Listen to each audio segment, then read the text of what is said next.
there, my name's Jill Tiny. I'm from Collaboration Global, and this is our podcast, Being Human, Hidden Depths. I'm going to be interviewing some of our members from Collaboration Global, and they're going to be sharing with you their extraordinary lives. Although they would probably believe they're just normal, everyday, average humans, but they are extraordinary. A bit like you and me.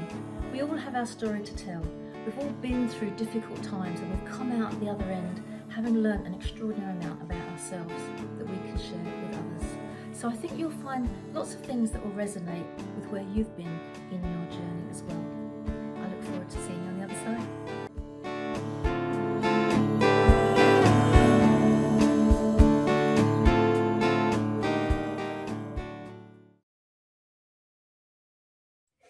Hi there, and welcome to another episode of Being Human, Hidden Depths by Collaboration Global.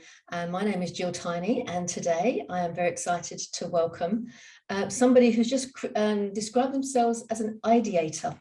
I love that description. So welcome, Heather Barrie, lovely. Thank you for coming. Indeed, lovely to see you. You and I are of the same ilk, probably very similar to a lot of Collaboration Global members who give them 5 minutes to have a stage and they'll take an hour. We have a lot to say. So I'm looking forward to kind of unpacking who Heather is and finding out what your passion is. But before we kind of go into you specifically, what drew you to Collaboration Global and what made you go, do you know what, I need to be part of that community? I need to be part of that. Interestingly, we were put in touch by a mutual friend, and I think my ethos and sort of way of life, I call myself a connection alchemist as well as an ideator. Nice. And we were put in touch by Matt, and it was very much, you two will get on. And I love making those connections with people, and from connection comes collaboration. So I've always been, maybe not always, more recently, I'm much more comfortable with that sort of side of me. It's just like, no, this is a really good thing, and I'm not doing it for gain. I'm doing it because it's what the world needs. We need to talk more. We need to connect with each other. We need to collaborate. We need to work together, because actually that's a really, really good thing. So I think Matt absolutely realised that we needed to talk to each other, and I think the conversation hasn't quite stopped since we met. That's very true. The older I get, I sound like an old granny now, but the older I get, the more I am aware and tune into my intuition, and it feels right. It's that I'm using the inverted commas sign for those listening, but it just kind of this thing is like, it just seemed, it's just magical. And it's not necessarily a chemistry that's there, because literally you and I have never actually shaken hands or given each other a hug or anything yet. Yes, It's not going to be far away, but we kind of got on instantly, didn't we? And I think that's really interesting, because one of the things during lockdown is we've actually met some, obviously nothing is quite the same as meeting in person and having a hug. That's the thing. But the people that I've met, and we've met hundreds and hundreds of people in the last couple of years. And there's some of them where you just connect, and some of them where, you're nice, but it doesn't, and it just gels, and it just does. I've met several amazing people in lockdown who I have never met in person, might not ever meet in person, but we get on, and there is a connection. And I think it's really interesting how, because a lot of people are kind of going, oh, well, it's not quite the same. So I was like, actually, no, there is. If you get it, if it's there, it's there. Obviously better in person, but if it's there, it's there. There's if it's your values or your outlook on life or your energy or whatever it is, that's what kind of goes, I want to speak to. Why is it when you in a Zoom room with 30 people in a networking event, you're still only going to pick 2 or 3 that you really want to have a conversation with, because there's something about them. So I think that it is your intuition, but it is just that, yes, I like that human. I want to know that human more. So I think it just naturally happens. Sorry. I read a fascinating book once by a couple of Americans called the Brafman brothers, Brafman, Ori and the other Brafman brother. And it was called The Click. And it was in all the bookshops for a long time. This is probably about 10 years or more ago. And they are scientists, and they studied that magical chemistry moment, not just from the romance point of view, it's like, oh, we just clicked, we just got on, oh, it's just so lovely, but from working with colleagues, and they understood what it was. They were investigating what it was that made people click in that 30-second, yes, I get you, I like you, let's work together. And there were various reasons why it happened. As you've just described, it's people's values, it's people's energy, it's their intuition, feels like they've been told there's something going on. But they actually worked out that you could create the click. You can set it up, which is interesting, because it isn't necessarily age groups or religions, or you don't necessarily have to have those massive big values in your life to be able to get on. We were talking about politics before we came on. The Reds can talk to the Blues, and all the rest of it. It doesn't really matter, providing there's just something in you that is like out to do something bigger and better. And I think that's the click that we had. Yeah, it's that willingness to listen. It's the willingness to engage. It's the willingness to kind of have a dialogue. Yeah, I am not going to agree with the next person along on everything. You never do. But it's just like, it's like how you can sort of, and I think that's why I think in life at the moment there's become this real sort of polarization. You're with that hideous expression was you're with us or against us, which is just hideous. And it's just like, no, we have to have a conversation with each other. Collaborate, but let's have a conversation. I'm not necessarily going to agree with you, but if you can talk to me and show me, and I will try my best to do the same as to why you think your perspective is the right perspective, and I will try and do the same. We might not agree, but I want to be able to respect. Yes. Yeah, and if we can respect each other, that's a lovely thing. Yeah. We're not going to agree. But if you can sort of show that, and I think I am involved in politics, and I think sometimes that it's quite hard, because it's like, well, that's my perspective.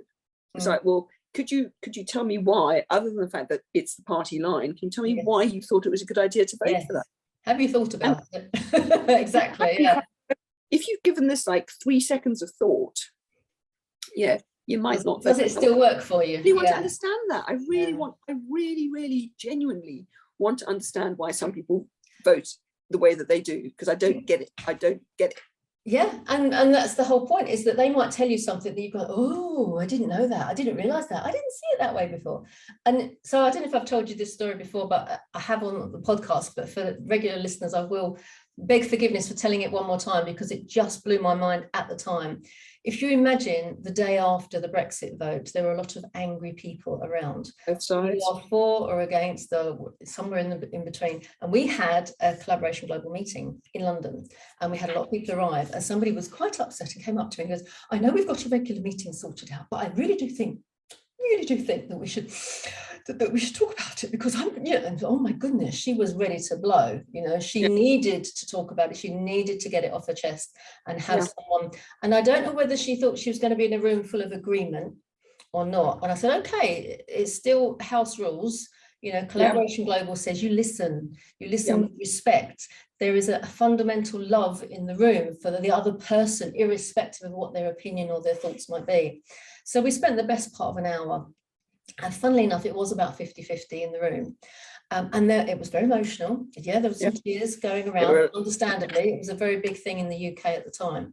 But at the end of it, everybody gave each other a hug. Everyone was hugely respectful, and they were acknowledging each other for, look, I haven't changed my mind, but I never realized that before, and it's given me a whole new way of looking at it. And I'm still going to be thinking this, but thank you so much for listening, because I just need somebody to hear my pain.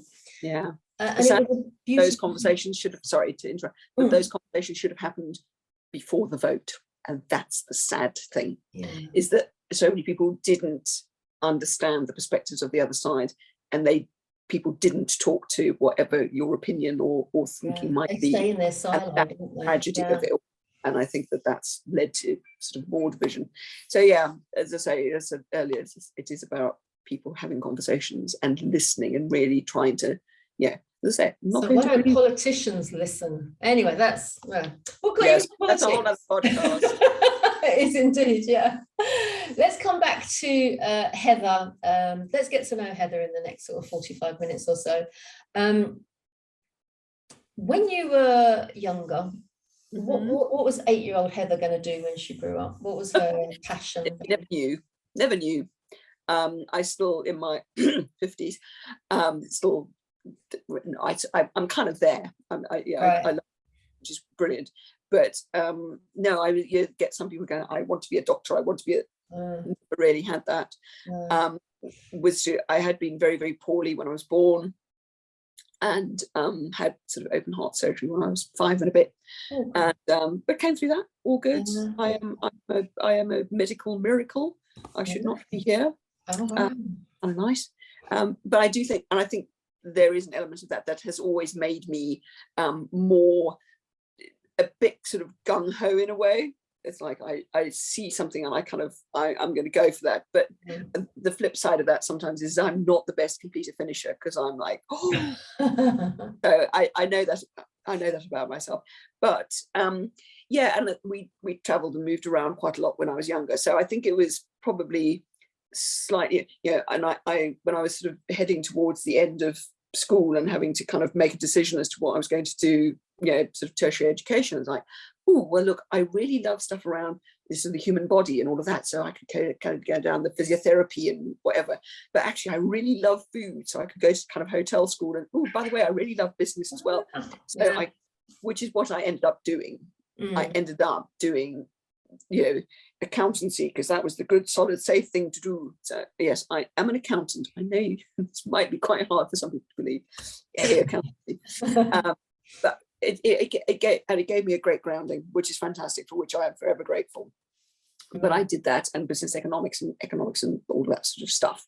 So I did that, but again, it was never with a specific end in mind, because again I thought, oh yes, accountancy is well paid, and and then 5 minutes into year 2, when you were supposed to be specializing, I'm being like, this is not interesting. And then I switched, and I did management accounting. So again, that then became, and I suppose if I look back now, that's that sort of interest in other people's businesses and how they work and where they might be going. I think I saw that's, I'd never thought of that before, but that's how that, maybe that's where that sort of started, was I like being involved in organizations and seeing, how things can change and develop and all the rest of it. But, please don't ask me to do the management accounts. As I say, I did it for 20 years. I worked in very interesting creative places. So I worked for Remy Martin for 3 years. So, the company perks were good. Oh, good. So do you think you're interested in organizations, or do you think you're interested in the people in the organizations? I think it's both. I like to work with smaller organizations, literally from owner-run businesses, in terms of, I think that is my preference. Because you're right there, kind of at the coalface, and it's about working with people, and it's about finding, it's not as specific as finding your why. It's just like, I really want to kind of enable people to find where they thrive. What brings all the, but for me it's so multi-dimensional. People sometimes use what is your why, or what is your this, and for me a lot of things can feel quite one-dimensional. No disrespect to anybody who works in that way, but for me, I like to come at it from all. I described myself the other day to somebody as a GP, as a sort of a business GP. So I'm not I know a lot about a lot of things, but if you really need to be focusing on, Facebook and a marketing campaign and all the rest of it, I know you need to do it. I kind of know what it looks like, and I know the basics and all the fundamentals. But actually, if you really need to work specifically with somebody, so for me, that's also where the collaboration comes in. And it's just like if you go to the GP, they kind of know it's your liver or whatever, but actually at the end of the day, you need to go and see a liver specialist to really. I can probably do a lot, but that real focus, that needs to be with somebody else. And that's, I absolutely know that about myself. And I'm very happy to share the love.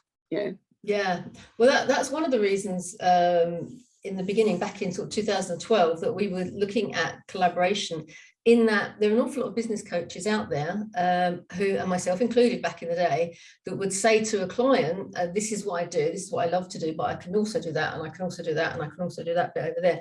Not really enjoying those other add-ons, but I felt that in order to work with a client, they would want me to know everything, inside out, upside down.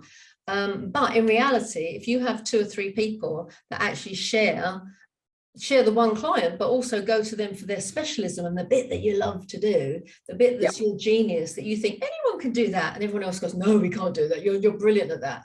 That's the space. That's your unique selling point, which is the phrase that really bugs me, where you can go in and really, really help that person. But what's been happening in the past is people go in silos, so you get the vision and mission person come in, and then you get the website guy come in, and then you get the marketing guy come in, and they don't talk to each other because they don't hang out together, they don't collaborate with each other. And what they do is they come in and have a little ego that's in, tagging on too, and they're like, well, no, that website's all wrong because really the marketing should be looking like this. And the website guy goes, yes, but I only did it because of his vision and mission looked like this, so I had to do it that way. I wouldn't have normally done it that way. And it's a bit like the plumber coming in to do the job, and they're like, well, I wouldn't have done it like that. And then if you have the community around and you hang out once a month, you get together, whether it's a social event or whether it's just an online gig, you get to know each other. But I'd love to work with you because you're fascinating. I really enjoy that. And then you've got 3 or 4 people that hang out and get together, and then they get a client. It's like, oh, let's have some fun. Let's move on. And that client is the best of all of them. Yeah. And I'm really excited because as what I do, especially over the last couple of years, I mean, yes, I do have a couple of businesses, but where I've been working the last couple of years, particularly during lockdown, and where I sort of see that evolving now, because again, life has changed so much. We changed our business model as we sort of moved through lockdown because people needed different things, and now that we're sort of coming out of it and emerging, it's like, okay, all of our learnings and all the people that we've met and how we do things, it's like, right, this is what people are looking for now. So it's how can we sort of tweak that and how can we make it be there? But for me, fundamentally, at the heart of what we do is like, okay, I've worked out the model that works for me, and yes, it's a bit unusual, but that's me, a bit unusual. But what it really allows me to do is that I can bring in other people in a really simple way, and I can still have that sort of GP-ness about me. I can go, actually, you really need to be focusing on your strengths, or you really need to be focusing on, actually, you need a marketing person, or it's procrastination or whatever. So I can sort of be a little bit in the middle, but we can play around and ideate and get those ideas. So that the person, whoever I'm working with, is, they're driving it.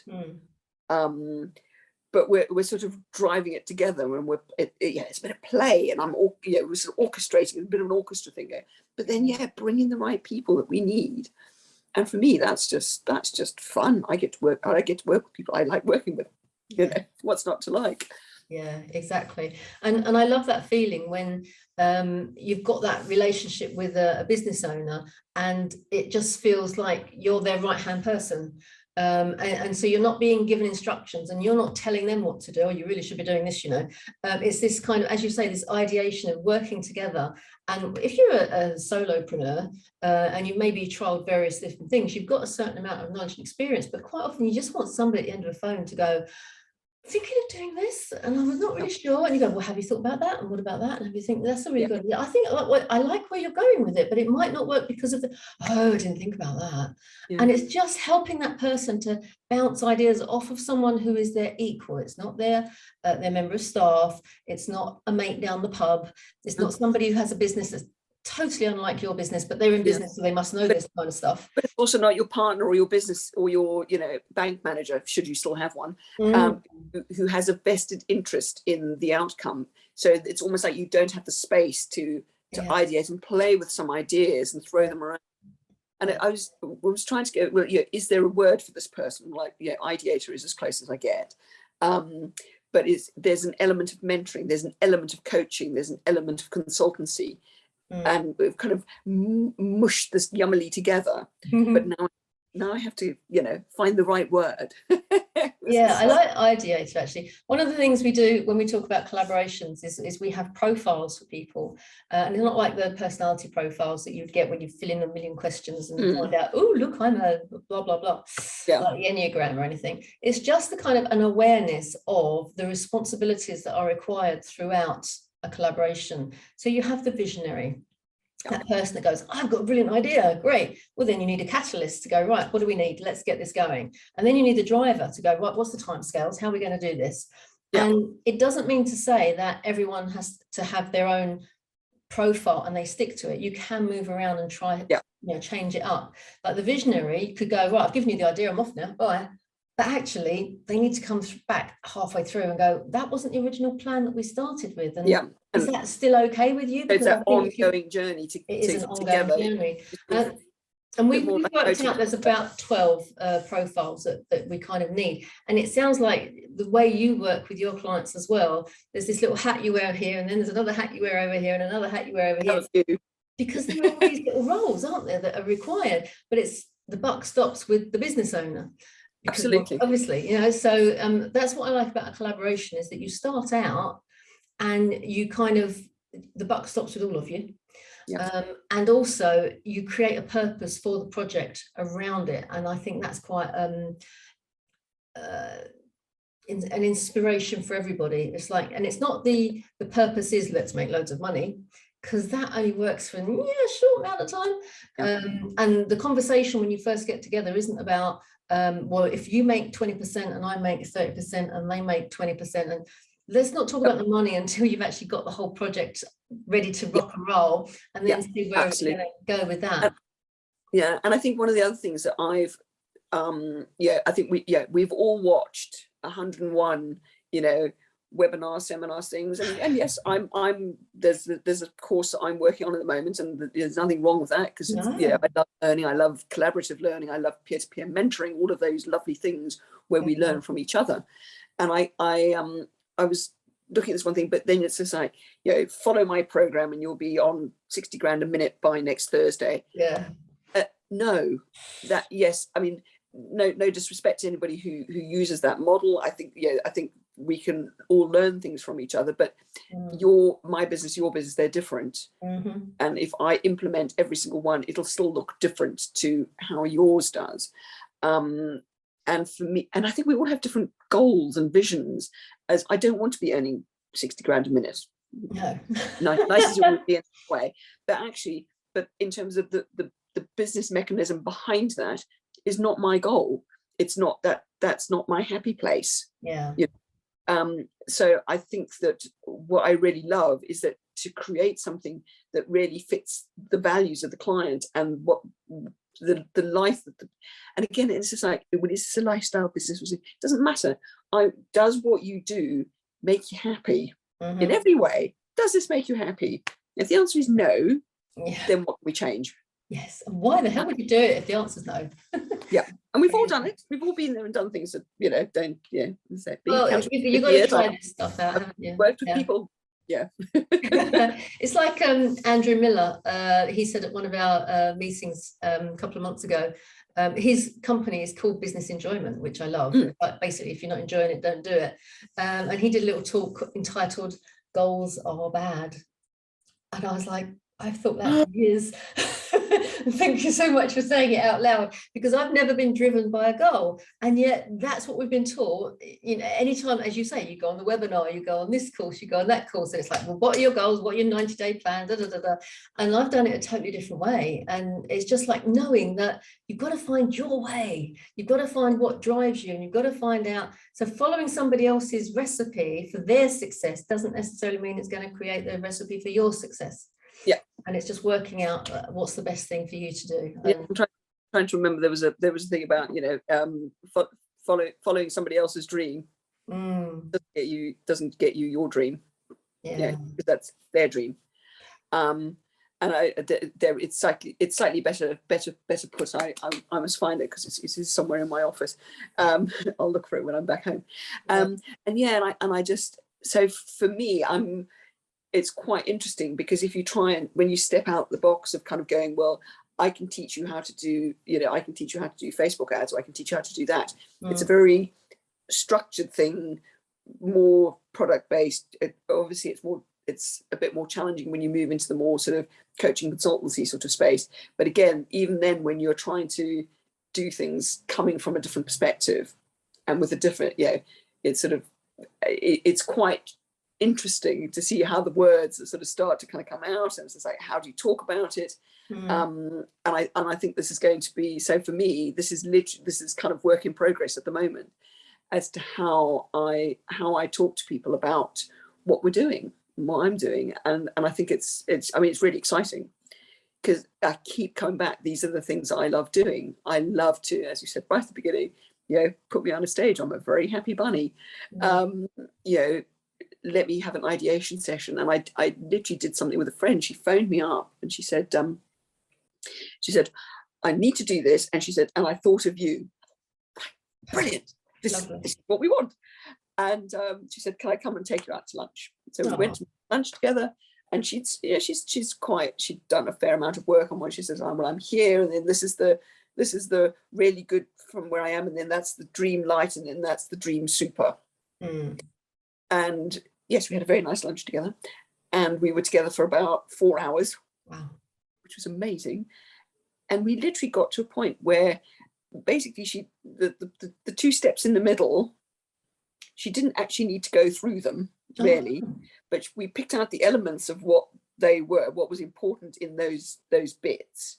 And actually she was already doing quite a bit of, dream mega over here. Yeah. And actually, if you keep on doing, and honestly, the stuff that has literally happened to her in the last 2 weeks, in terms of opportunities that have come her way. Yeah. And now, because we've kind of created, and it's not a set framework. And I think sometimes people like to have I need to do that, and then I do that, and what's your 7-step process? I'm like, I haven't got a 7-step process. I never will have a 7-step process. It's not going to happen. But it's trying to, as I say, I think sometimes the challenge really does lie when you work in a more organic sort of way as to how you tell an organic story. So maybe and also to have somebody give you that help. That give you that feedback of her to then acknowledge, I'm halfway, look, I'm further than I realized I was, and this bit over here is, so with my clients, I will often say to them, write down what your perfect day looks like. Yeah. Because quite often people are already living their perfect life. There's a whole bunch of maybe 2 or 3 days a week is not their perfect life, and that's what they focus on, but 2 or 3 days probably is their perfect life. And it's like, and when you've written it down, what does it look like? What time do I get up in the morning? What am I having for lunch? Who am I calling? Who am I talking to? Am I doing stuff online? Am I actually in person? How does it look? And then when you look at it, and sometimes people have written what they think is their perfect life, and they look at it 2 days later, which I always say, go sleep on it. They look at it again 2 days later, go, I shouldn't do that. That looks like hard work. I don't want to do that. And then you kind of recalibrate what you think should be happening, because we often get dragged into this Instagram life of like, I want to what she's got. And then when you go to the reality of what she's got, it's not that great. It's like, that's working really hard. I don't know if I could do that. The other day I saw on TV a lady who was selling her farts. And she had an audience who were willing to spend $300 to $500 for a little jar of her fart. Peculiar, eh? There's a niche for everything, apparently. But you go, well, I'll do that job. Flipping heck, look, I can do that. The logic goes like, what? But in reality, she nearly did herself damage, because she was eating a high fiber diet to create these farts, and she ended up in hospital. So, maybe not the best life to have. Yeah. And it's really just the weirdest 1 minute, your next networking event. It's like, do you want to do an elevator pitch? Well, yeah, exactly. She had a superb following, but it's just that kind of thing, is understand what you really want from your life. And what your dream might be. So, for example, I heard somebody who their dream had been to speak on stage. And you think, yes, I'll do that. Thank you. I'll have that job. But she spent more time in airports, traveling around the world, speaking on stages. And she hated that, not being near her family, spending time away from them. And she's like, I love being on stage, but I don't like this bit of it. So, and like 60% of her time was spent for the 10% of the time that she was actually on the stage. So she had to reconfigure, and it's having somebody like you there that can go, have you thought about this? And what about that? And what bit don't you like about that? And why is it? And just having like that word reconfigure. Reconfigure is a good word. I need to explain. Well, and yes, speaking of which, I'm actually traveling next week, and I've realized that with various things that in terms of the travel for the actual time I'm going to spend with the client. Should you be Zooming, my dear? Well, no, this is definitely an in-person thing. It's a brilliant client that we do some stuff, but it absolutely has to be in person. And it's wonderful work, but you just kind of go, wow, there's a huge amount of effort. And there's a friend of mine who is a travel agent said, there is nothing glamorous about work travel. It just doesn't exist. I will be staying in a hotel. Lovely. Well, have a lovely time. What is your dream, Heather, when you become a grown-up and know what you want to do? What's your dream? Yeah, I know one of the aspects was like I'm a master of ceremonies. Okay, so I love being on stage as an MC, my gorgeous array of hats and so on. And I think for me, that being an MC embodies all of these things that I love doing, stuff we've just been talking about. So it's about listening and seeing, because when you're an MC, you have to segue. I've got to be listening to you. I've got to really understand and get what you're talking about. I have to know who's coming up next, and I've got to perfectly sort of, orchestrate and make that happen. I do improv, so that's a really good sort of training for that. Yeah. But again, when I'm talking to people and ideating, and it is play, it's not work, it's play, it's wonderful. And to really get in there and inspire. So whether I'm inspiring because I'm an MC and kind of keeping the whole day bubbling up and going, that's fantastic. Yes, I'm involved in politics, and I just want people to be thinking differently at the end of that conversation. I might never ever change your mind, you might never vote for me. That's life. But I really want people to think differently, be inspired, be more effective, because they've had fun. They've been, encouraged to think differently, but to collaborate. A lot of we do have your organisation and my organisation. We have so many sort of similar values in terms of how we inspire people to. It's like peer-to-peer learning. What a great way to learn. I want to go into a room. I want to keep learning. So there's a whole lot of stuff in there, I know. But it is about, as I say, for me, I think that whole thing is inspiring people to do something differently that enables them to have the life that they want. There we go. I better write that one down. Yeah, I love it. Inspiring people to hear and see things differently, so they, as you say, can lead the life. Because we get so stuck in things, don't we? And very easy to get stuck into I've got to send my invoices. And yes, we have to do that business admin. But in fact, and the friend that I coached a couple of weeks ago with a very good outcome, she actually sent me a couple of days later a really natty little one-page thing about what you do to, get stuff done in the day. Okay, well, I've also got a thing that I use. Well, could we put these two together? And could we? It's like, oh, actually, we've got a really nice little thing here that will really just inspire and support people. Great, let's get that out there. It works for both of us in terms of bringing people in as clients. Let's have a joined up, piece of paper that people use to inspire their day. Great, that's so much fun. And I think sometimes, because it's a longer, slower burn, isn't it, in terms of getting to where we want to be. I'm not going to be turning it over 6 figures a minute by next week. That's fine. But I want to be able to get up in the morning and be excited and enthusiastic. One of the bits of my life that we've sort of not mentioned is that I have a coffee business, or 2 coffee businesses. So I stood outside a train station for 10 years doing the early morning trains, getting up at 4:30, which was a bit, after 10 years, you're kind of a bit done. But getting up stupid early, and it's not the most intellectually stimulating thing in all the world. But honestly, the best job I have ever done. I still have my pop-up coffee bar. I've just done an event, lovely big event this weekend. It's a big sort of open air fusion garden festival.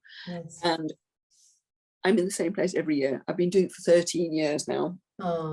I have regulars. I have people who come to see me once a year, and it's so lovely to catch up and a hug and a hello and all the rest.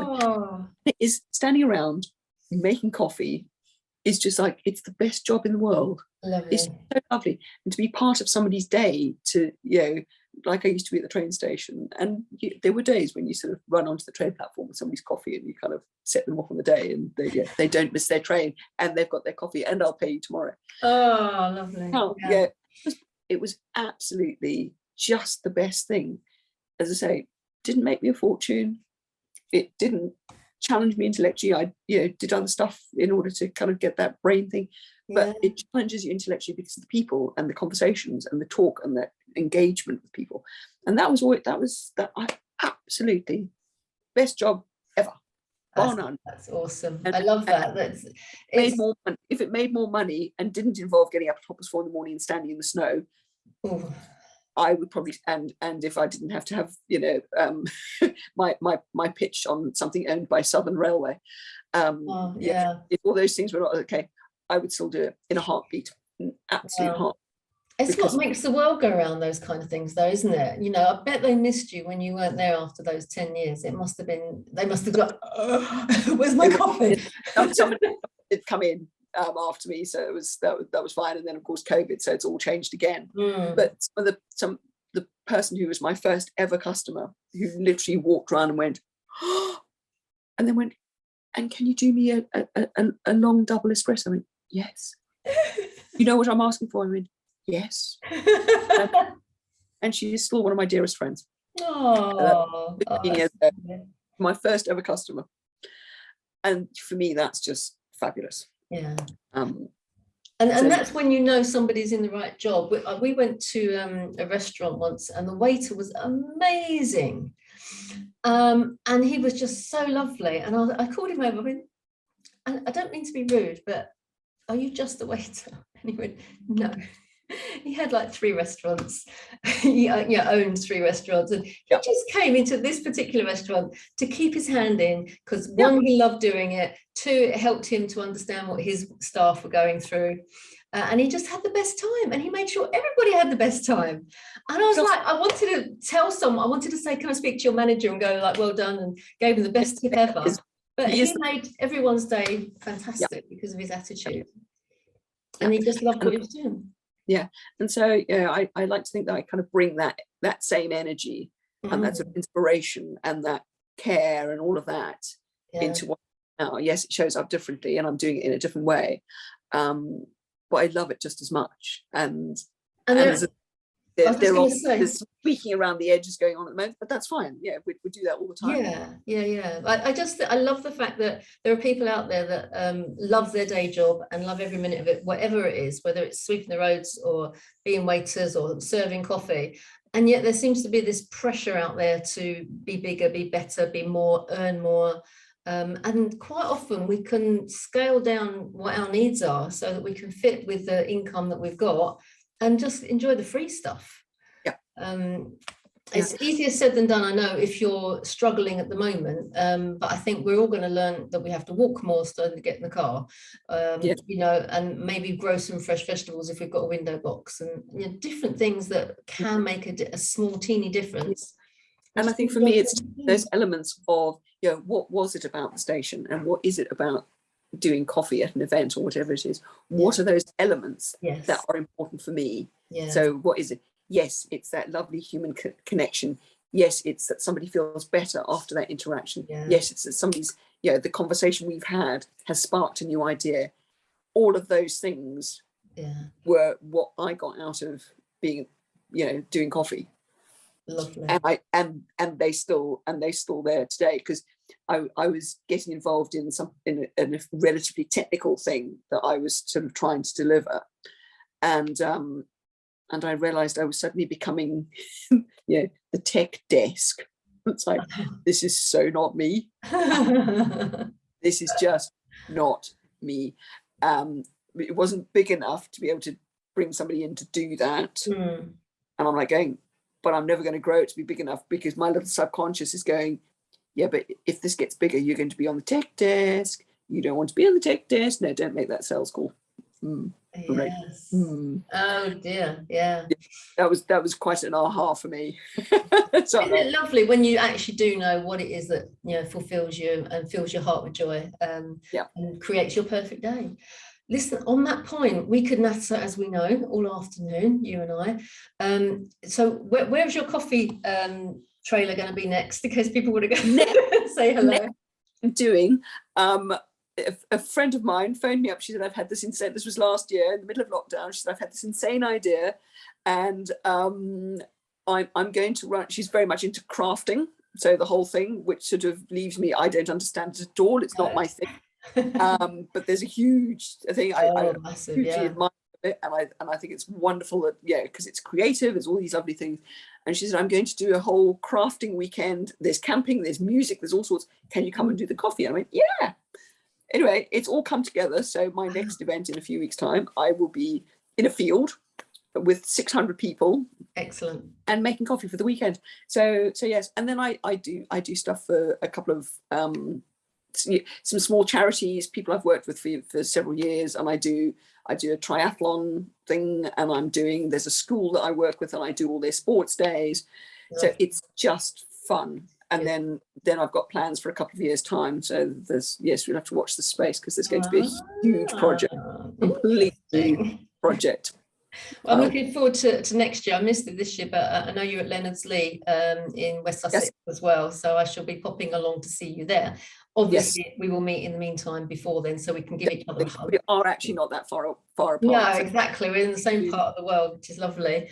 But until then, be a wonderful ideator. I think that's a lovely phrase. And long may you continue with your energy and enthusiasm for life. It's been an absolute delight talking to you, Heather. Thank you. Best place to get hold of me, by the way, is LinkedIn. It's LinkedIn. Barrie with IE. And there's a picture of me with a hat. I have a mad collection of hats, so pretty much anything. And there's only one other Heather Barrie on LinkedIn, and she's an ornithologist in New Zealand. That's not me. No, okay. Heather Barrie, IE instead of a Y, with a hat in a photo. Yeah, nice ways to get hold of you. Thank you again, Heather. It's been absolutely wonderful. If you're interested in seeing Heather, she comes to our Collaboration Global meetings. Obviously, she's a member there, so you can come along. If you go to collaborationglobal.org, you'll be able to click on to book one of our sessions. They're always on the last Tuesday of the month. And we have wonderful speakers. We'll be having Heather coming up, I think, is it July? I can't remember now. August. So come and listen to Heather do her thing at one of our meetings in August. It would be lovely to have you there.